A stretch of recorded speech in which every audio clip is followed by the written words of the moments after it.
안녕하세요. 앞에서 재밌는 얘기들을 너무 많이 해주셨는데 저는 사실 노동, 환경, 건강 좀 어렵죠. 근데 제목은 더 어려워요. 그래서 이게 화학 수업인가 아니면 국제 정치 수업인가 약간 이럴 수도 있을 것 같아서 제가 좀 긴장을 타고 있습니다. 좀 재미없어도 많이 반응해 주시면 감사하겠습니다. 네, 반갑습니다. 네, 여기 계신 여러분들 잠깐만 제가 눈을 감아달라고 부탁을 좀 드릴게요. 네, 눈을 감고 상상을 해보겠습니다. 에메랄드빛 파란 바다가 보이는 해안에서 저희는 지는 해를 바라보고 있습니다. 발밑에는 부드러운 파도가 발끝을 간지럽히고 있습니다. 그런데 눈을 한번 떠볼게요. 자, 눈을 뜨면 저렇게 플라스틱 비닐봉투, 플라스틱 병, 스티로폼 이런 것들로 뒤덮인 해변인 경우가 많습니다. 사실은 전 세계의 아름다운 어떤 해변에서도 예외 없이 벌어지는 일입니다. 네, 다시 한번 인사를 드릴게요. 저는 오늘 여러분들이 건강에 대해서 생각을 할 때 특별히 생각하지 않는 그러나 굉장히 지구 환경과 여러분들의 건강에 매우 중요하고 긴급한 문제를 이야기하기 위해서 왔습니다. 뭐죠? 플라스틱입니다. 네, 플라스틱은 뭘로 만들어져 있는지 아시나요? 네, 많은 분들이 아시네요. 화석연료 혹은 석유, 원유를 정제해서 화학물질을 첨가해서만이 만들어집니다. 일단 여기까지 말씀을 드리고요. 자, 이번 여름, 아니다. 추석 때 기억나시나요? 굉장히 더웠죠. 지구는 이제 온난화를 넘어서 열대화가 되어가고 있다고 합니다. 그래서 2023년에 유엔의 기후변화 회의에서 이 화석연료로부터의 전환을 촉구했습니다. 이런 일은 굉장히 강한 촉구라는 말은 굉장히 강한 표현이에요. 외교적으로는. 그래서 화석연료로부터 전환을 이야기한 것 자체는 굉장히 반가운데 여기 하나의 부족함이 있었습니다. 화석연료로 만들어지는 에너지에 대해서는 이야기를 했지만 똑같이 화석연료로 만들어지는 플라스틱에 대해서는 언급을 하지 않았어요. 근데 이거는 참 슬픈 일입니다. 왜냐하면 트렌드라는 것이 있죠. 트렌드는 사실 지금 석유, 화학, 석탄 발전 이런 것보다는 재생에너지나 전기자동차로 가고 있습니다. 그리고 저희 전기 인덕션 이런 것들 주로 사용할지 가스로 된 저희 집은 가스 오븐을 쓰는데요. 네, 그래도 이런 것들을 많이 가고 있죠. 그렇게 트렌드인데 이 트렌드가 있기 때문에 이미 휘발유와 경유는 가치가 떨어지고 있습니다. 그러니까 돈을 벌어야 되는 산유국들과 정유 회사들은 발 빠르게 움직이고 있습니다. 어느 쪽으로? 플라스틱을 직접 생산하고 있습니다. 여러분들이 잘 아시는 S-오일도 산유국인 사우디아라비아의 아람코에서 굉장히 M&A를 해서 지금 사우디의 회사가 되었어요. 그래서 이렇게 하면 왜 이렇게 하냐면 당연히 같이 자기들의 이익을 보존하기 위해서죠. 그리고 플라스틱을 생산해서 판매하는 것이 석유를 정제해서 파는 것보다 이익률도 훨씬 더 높습니다. 네. 그런데 갑자기 사람들의 생활에서 여러분 안경도 쓰고 계시고 핸드폰도 보셔야 되고 플라스틱을 갑자기 없앨 수 없죠. 그래서 인류는 가만히 있진 않고 플라스틱의 문제에 대해서 대응하기 위해서 대안들을 만들어 왔습니다. 그리고 대표적으로 두 가지인데요. 앞에서 너무 말씀을 많이 하셨지만 저도 한번 또 얘기해 보겠습니다. 첫 번째가 바이오 플라스틱이에요. 바이오라고 하면 굉장히 어떻게 들리나요? 막 친근하고 뭔가 건강할 것 같고 이렇죠. 근데 아까 플라스틱은 무얼로 만들어졌다고 했죠? 석유에서 화학 물질을 첨가해서 만듭니다. 근데 바이오 플라스틱이 식물에서 원료를 추출했든 동물에서 원료를 추출했든 결국 이 첨가물이 들어가서 플라스틱이 되는 것은 똑같아요. 결국은 플라스틱이라는 얘기입니다. 그리고 이 플라스틱은 500년 이상 썩지 않죠. 썩지도 않고 계속해서 유해 화학 물질들을 배출해서 낼 거예요. 그러면서 그 생분해라는 말을 바이오 플라스틱에 할 때 많이 하는데요. 생분해도 역시 굉장히 그럴듯하게 들립니다. 근데 사실은 플라스틱이 분해가 되는 것을 보셨다면 얘는 음식물이나 나무처럼 썩지 않죠. 작게. 요즘 미세 플라스틱을 넘어서 초미세 플라스틱이 인간의 자궁이나 남자들 고환에서도 발견되고 있고 뇌에서도 발견이 되고 있습니다. 이렇게 미세 플라스틱으로 그냥 잘게 쪼개질 뿐이에요. 그래서 분해라는 말이 맞지도 않은데요. 심지어 이 분해라는 조건 자체가 58도씨의 땅 속에서 6개월 이상 있었을 때 90% 이상이 분해가 되면 생분해라고 도장을 찍어줘요. 58도씨. 여러분 그런 땅에서 사실 수 있을까요? 일단 실험실 조건이죠. 불가능한 조건입니다. 네, 그렇게 바이오 플라스틱이라는 그 말에 너무 현혹되지 않으셨으면 좋겠고요. 네, 대안이 되기가 어렵습니다. 또 두 번째로 아까도 계속 말씀해 주셨던 재활용에 대해서 얘기하고 싶은데요. 재활용. 인류는 재활용에 수십 년 동안 여기 계신 분들도 열심히 재활용 분리배출하고 계시죠. 저도 뭐 환경을 위해서 열심히 택배 박스에서 스티커를 떼고 뭐 이러고 있습니다만은 재활용이 그렇게 수십 년 동안 사람들이 열심히 노력한 와중에 얼마나 되었는지 보면 여기 좀 잘 안 보일 텐데요. 2%와 8%라고 써 있는 것이 보일 거예요. 수십 년 동안 그 전 세계 실질 재활용, 그러니까 아까처럼 얘기한 것처럼 소각이라든가 수출하는 것을 빼고 실제로 우리가 생각하는 재활용이 되는 것은 10%가 넘은 적이 단 한 번도 없습니다. 수십 년 동안. 그중에서 여기 보시면 2%라고 돼 있는 것만이 실제로 여러분들이 생각하시는 재활용, 그러니까 페트병에서 페트병 만드는 거 있죠. 그런 닫힌 고리 재활용이라고 하는데요. 이런 닫힌 고리 재활용은 2%밖에 되지 않습니다. 그 10%에서 나머지 8%는 페트병에서 패딩 솜 같은 거 만드는 그런 다운그레이드 되는 재활용이거든요. 이게 왜 다운그레이드 되면 한번 이렇게 바뀌고 나서는 다시 재활용을 할 수 없기 때문입니다. 네, 그리고 그 나머지는 소각이나 매립이나 이렇게 되겠죠. 근데 여러분 재활용이 문제인 건 알겠습니다. 근데 더 중요한 건강의 이슈가 있습니다. 네, 건강. 플라스틱에 아까 화학 물질을 첨가한다고 했죠. 이 화학 물질이 꼭 다 유해한 것은 아닙니다. 그런데 2024년에 미국의 로렌스 버클리 국립연구소에서 나온 보고서에 따르면 지금까지 플라스틱에 첨가되는 화학 물질은 325개네요. 16,325개에 이르릅니다. 전체가 그렇고요. 그 중에서 여기 보시면 26%에 해당하는 것들을 쪼개놓은 것이 오른쪽인데요. 26%는 유해하다고 이미 밝혀졌습니다. 그래서 얘네들은 CMR, carcinogen, 발암물질, 네, 뮤타젠, 돌연변이 물질, reproductive toxicity, 생식독성 물질, 혹은 밑에 있는 EDC, 환경호르몬, 혹은 STOT 이런 특정 장기 손상 물질, 뭐 이런 듣기만 해도 굉장히 유해할 것 같이 느껴지죠. 무슨 말인지 모르겠지만 이런 것들로 이루어져 있어요.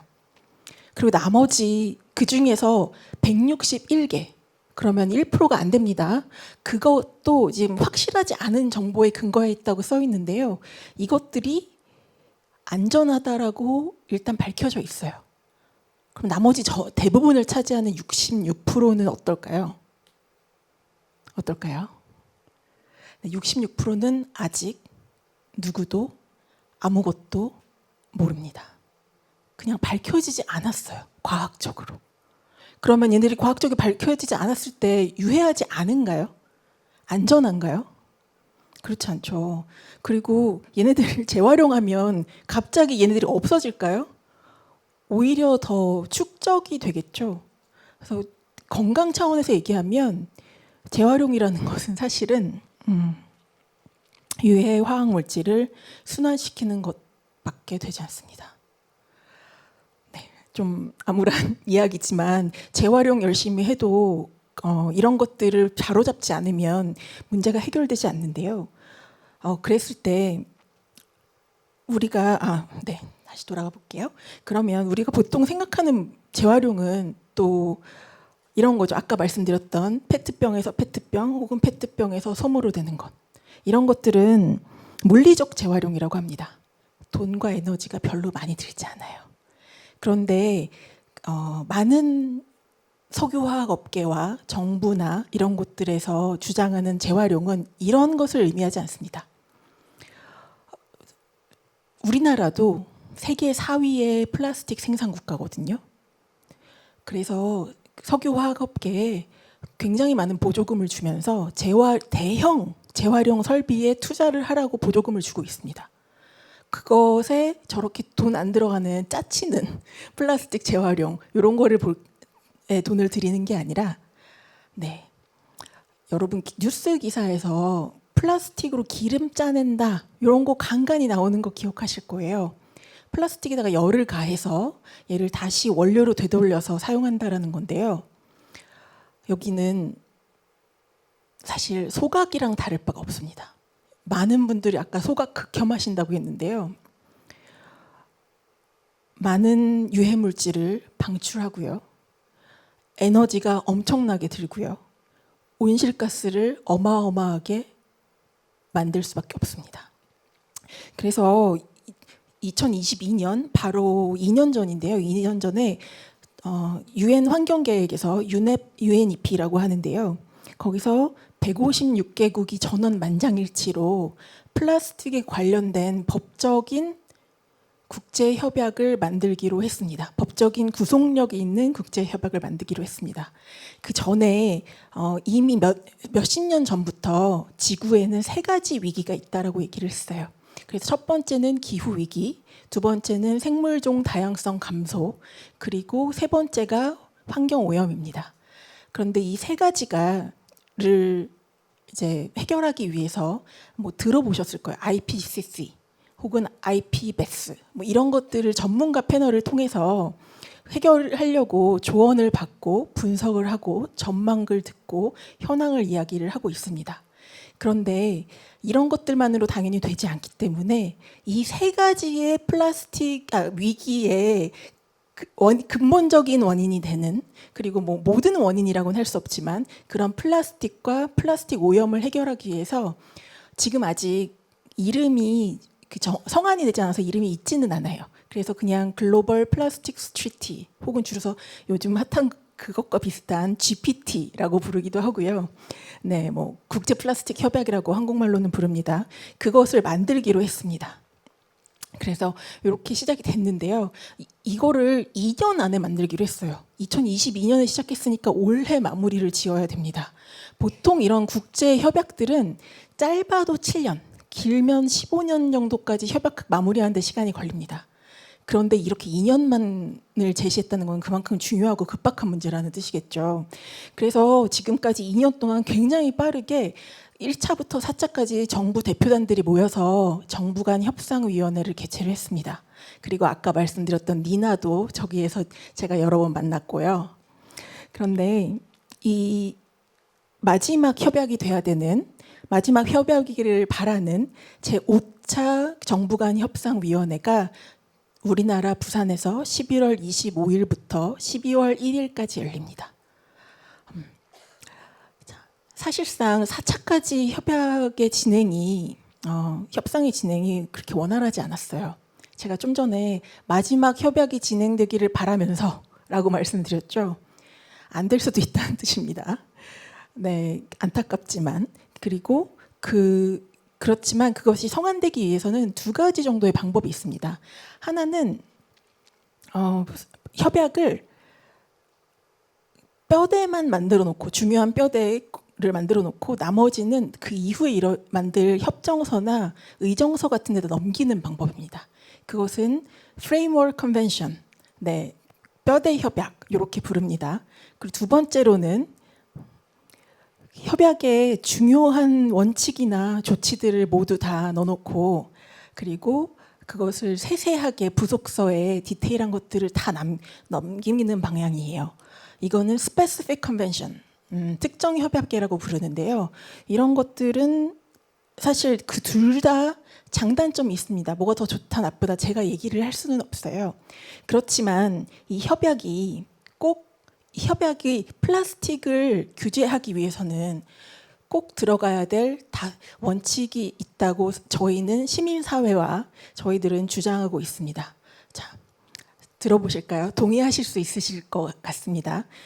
첫 번째로는 플라스틱 오염에 관련된 협약이라고 해서 정말 끝단에만 집중하지 말고 전체의 라이프 사이클이라고 부르는 원료를 추출하고 생산하는 플라스틱의 생애 전주기에 대해서 집중을 해야 그 모든 것을 다 포괄해야 된다는 것이죠.